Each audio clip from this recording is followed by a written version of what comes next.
మీరు సింహరాశిలో జన్మించారా? అయితే ఇప్పుడు సింహరాశి వాళ్ళకి అష్టమ శని నడుస్తుంది. ఇంకా మాకు అష్టమ శని నడుస్తుంది. మేము ఏది చేసినా కలిసి రాదు.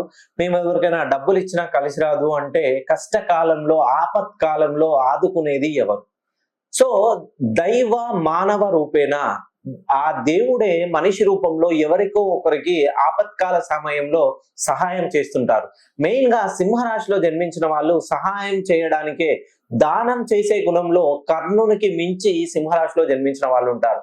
కర్ణుడు తన జీవితంలో తాను బ్రతికున్నంత కాలం డైలీ ఎవరికి ఏదో ఒక వస్తువు దానంగా ఇచ్చి దానవీర శూరకర్ణ అనే బిరుదుతో చరిత్రలో స్థిరస్థాయిగా నిలిచిపోయాడు.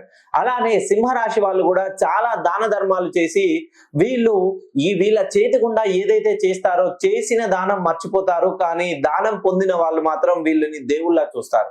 కానీ వీళ్ళ చేతి గుండా ఎవరికైతే డబ్బులు ఇస్తారో ఆ డబ్బులు అనేది తిరిగి రావడం చాలా సమస్యగా ఉంటుంది.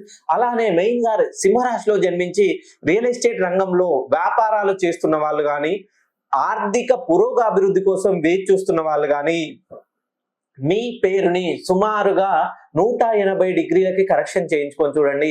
ఖచ్చితంగా ఈ అష్టమ శని ప్రభావం కారణంగా మీకు కావాల్సిన పనులు, పెండింగ్ లో ఉన్న పనులు ఈ ఏప్రిల్ 2 తర్వాత 100కి 100% పూర్తవుతాయి. అలా పూర్తి కాకపోతే నేను ఈ శాస్త్రాన్ని వదిలేస్తాను.